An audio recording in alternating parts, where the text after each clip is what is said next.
Eccoci rientrati in diretta sull'122 Cusano Italia TV e io sono qui con Massimo Bomba e con l'oroscopo colto. Mi ha detto che oggi non sono attiva e reattiva, ma ti ho detto non sto bene, aiutatemi, help me. Che cosa, Sodoro, lo ridisegniamo? Ti ho dato un'intuizione. Andiamo con gli altri 6 segni. Andiamo, guarda, manteniamoci in ordine, che con te che sei pericolosa, appunto. Non starnutisco, giuro. Allora, no, sei pericolosa come te ne esci più che per i virus. Allora, la bilancia è in una fase buona, c'ha i pianeti in Sagittario che l'appoggiano, e quindi è una cosa positiva. E poi grosse novità non ci sono perché è uscita Venere, però insomma hanno avuto un momento molto creativo, molto bello che hanno vissuto. Gli Scorpioni si stanno un po' rileccando le ferite di tanti conflitti che hanno avuto e adesso sta transitando. Oggi e domani ci sono notizie e cose belle impreviste, perché c'è anche la Luna che si congiunge a Venere, che è un evento molto importante, specialmente per le donne. E per gli uomini è comunque una cosa bella al femminile, comunque è un momento, un ricordo, una cosa bella del passato, un momento piacevole, una grande tenerezza. Quando passa Venere con la Luna si va in uno stato di benessere. Ecco, quindi gli Scorpioni, benché abbiano sempre Giove e Urano opposti, la prima decade stessi attenta alle spese, visto che c'ha Giove che spinge a buttare i soldi dalla finestra. Ecco, non ne buttate troppi perché siete spinti a una forma di compensazione. Soprattutto ditemi dove avete le finestre. Madonna, tu a te sto virus proprio ti ha rovinato. No, ma tu mi dici che buttano i soldi dalla finestra, mi viene naturale pensare che io vado là sotto. La prossima volta ti do prima un calmante prima del consulto. Poi i Sagittari appunto invece stanno ospitando il Sole e Marte, quindi sono in piena attività, sono in pieno come dire, ritmo vitale. Loro sono un segno di entusiasmo, sono un segno sempre pronto a partire, amano i viaggi. Certo, chi è nato nei primi giorni, come i Gemelli, come le Vergini, eccetera, eccetera, c'è l'aspetto difficile di Saturno, quindi loro stessero attenti, insomma, se deve succedere qualcosa da rivedere, non si tirassero indietro, meglio affrontarle le cose. Ecco, questo è il mio consiglio. Il Capricorno sta, devo dire, sempre abbastanza bene, perché poi Venere e Saturno lo appoggiano anche insieme a Giove, quindi il Capricorno è in una botte di ferro, se vogliamo dire, per il momento. Tra l'altro ci sta passando pure Mercurio, quindi la prima decade è particolarmente attiva, stipula contratti, parla, conosce gente, si muove, compra, vende, firma, è in piena attività. Quando passa Mercurio è il dio del commercio. Ecco, qui mi sento di dire un consiglio. Quando abbiamo un dubbio sull'influsso zodiacale di un pianeta, ricordiamoci sempre gli studi anche della scuola media, perché le simbologie dei pianeti sono le stesse identiche di quelle che abbiamo studiato a scuola, che erano connesse con gli dei, no? Venere, l'amore, Marte, Mercurio. Le simbologie sono perfette, sono perfettamente coincidenti, guarda caso. Come questi, una cosa l'hanno fatta buona. No, questo ti fa capire che sotto c'è una verità che viene raccontata, no? Come le favole, le leggende. Non sono né favole né leggende. Sembrano favole per bambini, ma in fondo sono anche discorsi complicati fatti ai grandi. E soprattutto, capito? Certo, quando hanno anche una morale, un messaggio. Assolutamente, certo. Sono proprio degli insegnamenti importanti. Di vita. Sì, che ci danno una mano proprio a uscire anche dai limiti di questo mondo razionale che ci impongono. Una guida. Sì, guarda, c'è una cosa molto carina che vorrei dire, non so se abbiamo tempo. Sì, ce lo infiliamo un discorso complicato? Vai. Per esempio, non so se due scene famosissime di due film molto famosi che sicuramente tutti, a parte naturalmente il Marraffa che sa tutto. Graziano Marraffa, lui sa tutto, certo. E ci controlla, se sbagliamo anche una citazione. Ma io mi ricordo sia Mary Poppins che le streghe di Eastwick, che ci sono due scene emblematiche che ci fanno capire quanto noi dobbiamo andare a fare il contrario di quello che le abitudini della società ci impone. In Mary Poppins c'è una scena che loro si stanno divertendo, prendono il tè da uno zio, uno di questi personaggi da favola, e insieme a tutto il tavolo loro si alzano e volano in alto. E praticamente perché ridono, perché si divertono, perché stanno raccontando cose buffe. Questo che cos'è? Al di là della metafora della favola, della scena fantastica, no, ci dice una verità, appunto, che si ricollega a quel fatto di non mai buttarci giù ma tenerci sempre su. Perché? Se noi non combattiamo e non ci godiamo questa parte della vita, non ci solleveremo mai da noi stessi o da questa grigia realtà, perché la realtà spesso è grigia e pesante. Quindi capito? un po' di leggerezza con semplicità. È un insegnamento molto furbo, anche spirituale, perché anche nello spirito è la stessa. Cioè noi dobbiamo, ce lo dice pure San Paolo, no? State allegri, siate fiduciosi, no? Sono insegnamenti veri e propri. E invece nelle Streghe di Eastwick, non so se vi ricordate quella scena, che loro stanno giocando insieme a questo diavolo, che era Jack Nicholson, faceva il diavolo, e a un certo punto una precipita dall'alto di questo soffitto, di questo immenso salone, e le altre due colleghe streghe gli dicono: ridi! Perché? Perché tu, quando stai facendo qualcosa che va in una direzione, l'unico modo per cambiare la direzione è fare l'opposto. E quindi lei ride e si blocca.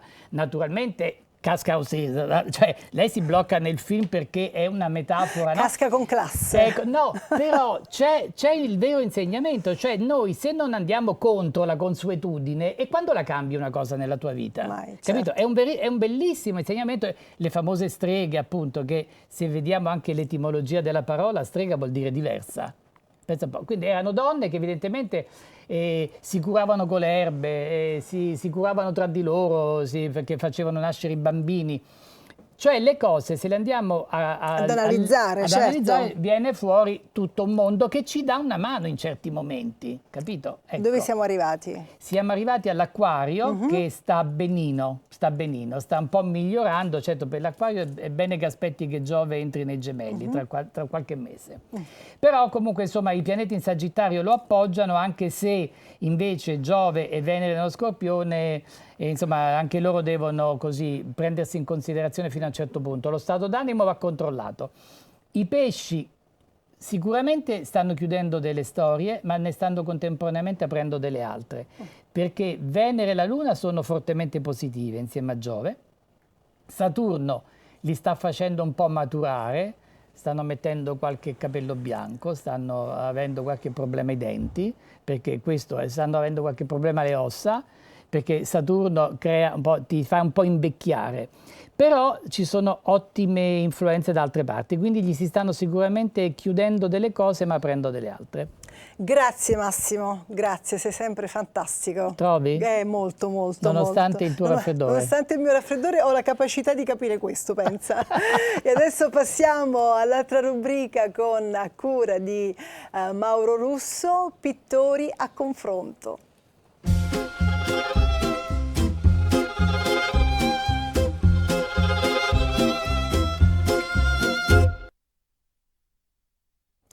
Buon pomeriggio a tutti e benvenuti alla 12ª puntata di Pittori a confronto. Ecco, come di mia consuetudine apro la rubrica citando un artista del secolo scorso, in questo caso Jackson Pollock, che diceva l'azione pittorica è un'indagine di autoscoperta, quindi ogni buon artista deve saper raccontare di sé.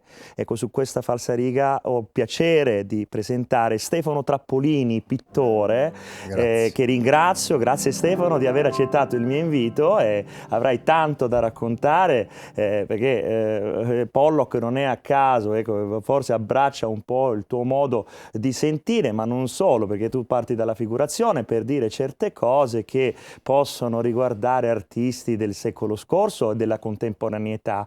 Ecco, raccontaci delle tue esperienze, perché tu sei fortemente figurativo, fortemente astratto e hai una grande sensibilità al colore, quindi questo possiamo tracciare un solco su quello che sono le tematiche che partono da diverse epoche fino ad arrivare ai giorni nostri. Ma io intanto ti ringrazio per l'invito, perché una trasmissione dedicata all'arte è sempre benvenuta. Niente, io sono un artista, dicono informale, nel senso che il mio segno non abbia forma, però poi alla fine la forma ce l'ho. Per esempio in quest'opera che ho portato c'è il mio simbolo che è la sagoma dell'uomo che cammina e che ormai uso da 13-14 anni. E quindi chi vede questo riconosce il mio lavoro. Per il resto io ho fatto più di 100 mostre, quindi non so che dirti degli eventi. Gli ultimi eventi, uno hai partecipato anche tu perché sei venuto al Museo del Novecento a Pomezia, dove ho fatto una grande personale al Museo Novecento a Pomezia, curato dalla dottoressa Montano, Sì, che chiedo è stata scusa, più Claudia che altro una Montano. sorta di antologica tra disegni e pitture, ecco se si può dire, Qualcosa un tuo c'era qualcosa di... racconto ultradecennale forse delle raccolte, almeno nei significati che tu hai voluto dare alle tue esperienze Sì, pittoriche. no, diciamo che c'era la parte dei video, sì, che era più legata a un periodo più ampio. Quella pittorica, appunto con la dottoressa Montano, abbiamo deciso di mettere alcune cose che avevo realizzato durante proprio la pandemia, quindi c'era parecchio della mia storia. E poi insomma sempre un bel discorso museale. L'ultima esperienza è stata alla Nuvola con la Galleria Pavart e una bipersonale che ho Ecco, la fatto nuvola insieme che poi all'artista. citeremo più avanti. Sì. Ecco, ascolta, Picasso diceva la pittura è una grande bugia a cui si dicono, emergono le grandi verità. Tu forse ti ritrovi in questo, perché la sagoma dei tuoi uomini, no? L'uomo che avanza da solo, Sì. ecco, lo ritroviamo non soltanto in pittura ma anche in scultura. Io ricordo spesso Giacometti, no? Con l'uomo che indica le sue lunghe ombre. Ecco, tu abbracci tanti significati anche nella plasticità, nel vero senso del termine, Sì. perché nelle nostre chiacchierate tu hai sempre descritto l'opera, non parli mai di colore, ma parli di procedimenti come se la tua tela è costruita, parte ante rem, il discorso di arrivare poi a queste immagini dove tu ti riconosci. Quindi la tua è un'azione laboratoriale a 360 gradi, tanto è vero che tu mi parli di bruciature, di gocciolature, di dripping, quindi sei Certo. completamente differente al mio modo di approcciare. Io Certo. sono un pittore da cavalletto, i miei logori interiori partono nell'osservazione, Certo. le tue bruciature partono magari per me sotto un ulivo piuttosto che davanti a un limone, quindi forse abbiamo queste affinità, però le tue tele, mi rivolgo al pubblico da casa, hanno un certo peso, ma non soltanto in termini di grammi, ma peso in termini di vissuto, perché tu fai emergere quello che i tuoi taglia, cuci, rompi, torna indietro, vai avanti. Forse io vedo questo in queste icone, no? Che possono anche riprendere anche le tonalità molto più ampie nel senso del termine, perché mi ricordi alcune cose della pittura pompeiana addirittura, perché nella mostra che ho visto a Pomezia mi ricordi Pompei nei rossi e nei gialli, quindi è come una sorta di viaggio nel tempo che fa quest'uomo. Ecco, Guarda, allora, intanto il quadro, la figura dell'uomo che cammina nasce ispirata da un quadro di Van Gogh, quindi anch'io mi sono rifatto anche alla pittura di fine Ottocento. Quindi c'era la ronda dei carcerati, quindi questi carcerati che camminavano in cerchio, il cerchio non c'ha né inizio né fine, e a me questo movimento periodico mi aveva preso molto, tant'è che quasi 30 anni fa io prendevo dei miei amici, li mettevo a casa, li facevo camminare, li disegnavo al volo e avevo preparato una serie di disegni col bitume, anche con i colori tradizionali. Poi ho lasciato il tutto e una quindicina d'anni fa per un evento diciamo artistico mi chiesero un'opera e ripresi un po' questo discorso che non ho più lasciato, quindi diventa proprio un modulo questa sagoma che cammina ed è ispirata anche appunto a Van Gogh, ma io credo, ho fatto delle conferenze all'università dove ho parlato della prospettiva nell'arte informale, cioè io credo che la nostra pittura, la mia, anche la tua, che è ispirata anche ai grandi maestri, perché noi dobbiamo prendere sempre dai grandi maestri e poi magari lo diventeremo pure noi, È un po' un rifacimento ed è un omaggio e un rispetto in chi ci ha preceduto. Per esempio, io non posso non dimenticare l'omaggio fantastico che fece Carlo Carrà di Giotto, quando lavora con quelle superfici, quei colori freddi. Io uso molto poco i colori freddi qua. Diciamo ce ne sono diversi e l'ho portato perché è un quadro un po' atipico. Questo fa parte di un dittico e l'altro, diciamo, quadro che adesso è in una collezione privata al nord Italia è stato anche uno sfondo dell'ultimo video dei Pooh, del complesso dei Pooh. Ci hanno chiesto di farlo nella galleria Pavart, quindi ci hanno chiesto la liberatoria e io ho dato l'autorizzazione che fosse appunto lo sfondo. Mi faceva molto piacere, e in una scena importante del videoclip si vedono alcune sagome che camminano e questi personaggi che è molto carino. Stefano, vorrei parlare con stupore di un fatto, di come la magia della pittura, e questo per me è, come dire, è propedeutico all'entusiasmo che ogni giorno ci si mette a lavorare come in senso ludico, come quando si era ragazzini. Vorrei fare un parallelismo con un autore che è un pilastro dal punto di vista della sua semplicità ma dei suoi significati, che è Giorgio Morandi.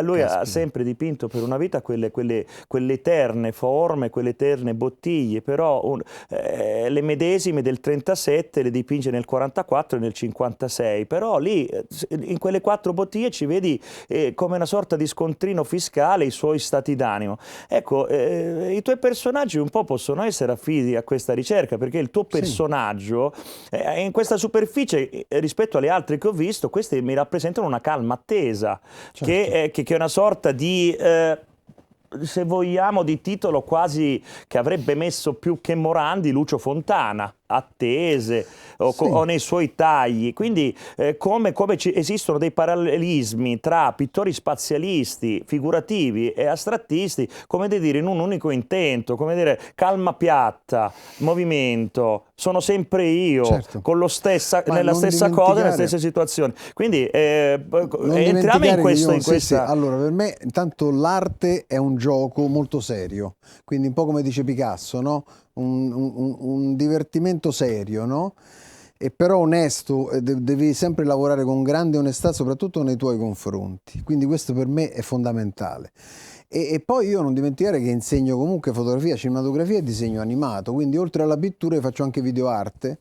E la cosa curiosa, per esempio, che queste sagome ne feci una di 3 metri per un giardino d'arte contemporanea, e non so come, attraverso altri critici e amici artisti importanti, mi chiamarono per una biennale di scultura. Io dissi: guardi, io faccio videoarte e pittura, non faccio scultura. Dico: sì, ma noi abbiamo visto al Museo Manzuco, la Galleria Nazionale d'Arte Moderna fece questa mostra, abbiamo visto questo enorme uomo che cammina, ci piace moltissimo e vorremmo esporlo alla Biennale di Piazzola sul Brenta a Padova. E io accettai, vennero a prendere l'opera e fu una cosa molto simpatica, perché l'arte viaggiava come viaggia questo personaggio. La cosa importante è che io faccio vedere attraverso questi personaggi, perché tu guardi un po' come dicevi tu su Morandi, cioè a me non interessa quello che io faccio, ma mi interessa come lo faccio, perché è la pittura che deve parlare, perché sennò sono tutti uomini uguali, hanno la stessa dimensione, ma sono tutti diversi. Un po' come noi da bambini vediamo i cinesi oppure gli africani neri, no? Li vediamo tutti uguali, invece non so, ognuno ha una personalità, c'ha una storia, e io quindi l'ho fatti tutti uguali e tutti i miei quadri sono così, li faccio tutti uguali, ma ognuno ha qualcosa di diverso dall'altro, come noi. Come una sorta di elettrocardiogramma, no? Ogni personaggio ha il suo sentire, ma ovviamente colgo forse il segno per quello che io faccio. Io sono certo che anche se tu ripeti le stesse forme, le stesse sagome, come quando ci si mangia una ciliegia, no? In un cesto di ciliegie tu ne mangi una, già stai pensando di prenderne un'altra, perché tu in un certo senso non parli solo di una superficie, ma tu vivi in continuità della precedente per l'azione prossima, quindi non rischi di essere nella ripetizione o nel ripetitivismo, ma trovi sempre un accordo morandiano, se vogliamo. Ma io ti ringrazio perché non è che mi hai fatto un complimento questa è una cosa straordinaria. Come per dire, no, perché il rischio di un pittore è di essere, come dire, la ripetizione di se stesso. Forse Certo. la cosa giusta è che hai trovato da tanti anni un'esperienza di figurazione, un riconoscimento, in modo che tu possa raccontare in maniera in divenire il tuo modo d'essere, il tuo modo di vivere, perché la pittura non è altro che la chiara certificazione del nostro passaggio. Sì, ma guarda, io vengo dalla grafica, no? Nel senso, ho studiato grafica pubblicitaria all'Istituto d'Arte e quindi ho Vecchio continuato Isa. a fare quello, vecchio Isa, bravissimo. E quindi ho continuato, tant'è che quest'opera diventa un modulo, ma io ho lavorato, prima si parlava delle stelle, io ho lavorato con gli astronomi del Planetario di Roma, con Gianluca Masi, e ho fatto tutte e 88 le costellazioni. Quindi ho fatto una serie di quadri sulle costellazioni prendendo proprio le mappe astronomiche e poi ci ho dipinto sopra il Sagittario, ci ho dipinto sopra i Cani Svenatici, tutte le costellazioni. Ci sono delle costellazioni che non conosce nessuno, tipo la pompa pneumatica, che è una costellazione inventata nel 1700 da uno scienziato francese. E quindi a me quello che tu dicevi mi piace raccontarlo nella febbre di noi artisti, cioè noi abbiamo, io per esempio giro sempre, c'ho un blocco dietro, ho sempre le penne, io devo sempre prendere appunti, disegnare eccetera, perché ho tra virgolette la febbre. Tant'è che venne un mio amico scultore a studio e vide questi 88 pezzi legati alle costellazioni e mi disse: Stefano, ma tu stai facendo diverse mostre, perché adesso ti stai distraendo con tutte queste stelle, queste cose? E io dissi: Alberto, lui è Alberto Di Mossi, uno scultore molto bravo, e io dissi: Alberto, io voglio regalarmi nel mio studio le stelle, quindi intanto mi faccio queste, poi tra una stella e l'altra faccio le mostre che tu sai. Però mi piaceva molto questo concetto della libertà dell'artista, di fare quello che uno vuole. Io quel periodo che è durato 3-4 anni ed è uscito pure fuori un bel libro che ho portato per Joe, che purtroppo adesso è quasi introvabile, e diciamo che la libertà dell'artista è di fare quello che lo fa stare bene, perché per noi è anche una terapia l'arte, io non posso farne a meno. Ci sono degli amici miei, artisti molto importanti, che o prendono medicine o dipingono, e un po' insomma per noi è proprio una cura, no? Noi dipingiamo e poi creiamo la sindrome di Stendhal, perché magari i tuoi segni pure a qualcuno fa stare bene, ma a qualcuno fa stare male, nel senso, no, dello stare troppo bene perché è appassionato al colore, al segno, e per me questa è la dimensione più straordinaria dell'arte. C'è chi sostiene che nella Tempesta di Giorgione, no, per fare una citazione molto più ampia, ad ampio spettro, no, sostiene che Tempesta, per modo di dire, chi può dire che lui non voleva in quel momento certificare una giornata di sole? Appunto. Quindi l'ambivalenza, no? Bravo. Come diceva Spoerry, Sì. chiamava le sue superfici tableau piqué. Ci vedi il passaggio dell'uomo, ma non solo, ci vedi quello che tra poco accade. Quindi una chiara certificazione del nostro passaggio è di quella famosa tessera da inserire nel mosaico, perché l'ambizione dell'artista è quella di lasciare traccia tangibile, certo, del suo vissuto in maniera concreta e non in maniera effimera, ed è un modo l'unico modo per rimanere a livello, non a livello epidermico sulle cose. Per questo io dico sempre: nessuno me ne voglia, contrariamente alla musica, ma io credo che la pittura sia la regina delle arti, e per dare conferma a un certo Leonardo da Vinci, certo, sì. Perché c'è questa diatriba musica-pittura. Io credo che la pittura forse sia la più anziana in questo, perché esiste dalla notte dei tempi, ma forse è quella che incide di più, come quei rupestri, no, che hanno inciso su quelle caverne, dopo i contemporanei ancora guardano. E no? raccontavano le storie, perché quei graffiti era il primo cinema, perché si mettevano davanti a questi graffiti e c'erano delle storie, no? La caccia. E quindi ecco perché a me interessano tante arti, però forse la pittura è quella principe. Che non posso non intervenire. Sì. Prima cosa la musica, Alex, ma ti pare? Ma il preso. vagito, il primo vagito, sentire proprio il cuore del bambino nella pancia, è la prima musica, quindi prima ancora della pittura c'è la musica. Vedi? No. Quindi, ma io lavoro spesso, contrariato. con dei musicisti, io però do a loro, per esempio io faccio anche animazione, disegno animazione, animati, logicamente sempre un po' artistici, un po' particolari, e quindi lavoro in interazione con dei miei amici musicisti che elaborano dei suoni, quindi per me le arti vanno sempre in parallelo. Infatti stiamo scherzando, perché poi alla fine ci mancherebbe proprio, questo spazio è stato voluto proprio per questo motivo, perché infatti è molto visiva, bello, grazie. Insomma, è una delle arti più belle, ci mancherebbe. Però io sono qui perché c'è una locandina che dobbiamo far vedere. Sì. Adesso la mandiamo dalla regia, così mi dite che cos'è. Arriva, eccola. Ecco, Palazzo Roma dei Arte in Congressi. Nuvola, dove Stefano ha partecipato, Sì, è la una seconda grande volta esposizione che partecipo, internazionale, sì, dove Stefano ha partecipato di recente, quindi Stefano, Sì. questa esperienza insomma è stata un punto d'arrivo No, o beh, una partenza? no, Insomma. è una delle tante cose belle che ho fatto. Questo l'ho fatta insieme alla Galleria Pavart, Onvelia Littera, che ha curato Pavart di l'evento. Roma? Pavart di Roma, sì, sì. Però diciamo che ho fatto, per esempio, una delle cose a cui tengo molto è un pannello che ho fatto per il parco di Amatrice, per i bambini di Amatrice, e quando mi è stato chiesto di fare quest'opera ho detto io voglio che il fondo lo realizzino i bambini, e sono venuti i bambini per fare questo loro fondo. Gli ho detto raccontatemi il terremoto, e loro hanno fatto tipo Pollock, il dripping, perché poi è uscito un libro, e vi farò avere anche questo libro, e un bambino mi ha scritto: mi hanno fatto sfogare senza fare del male. E su questo io Siamo purtroppo devo proprio in interrompere perché siamo in chiusura. chiusura, dobbiamo andare purtroppo grazie. con la pubblicità. Grazie, Grazie, Mauro, Stefano. come Grazie. sempre, ospiti Grazie. eccezionali, ci vediamo subito dopo la pubblicità. Grazie, grazie. Per lo Grazie. spazio.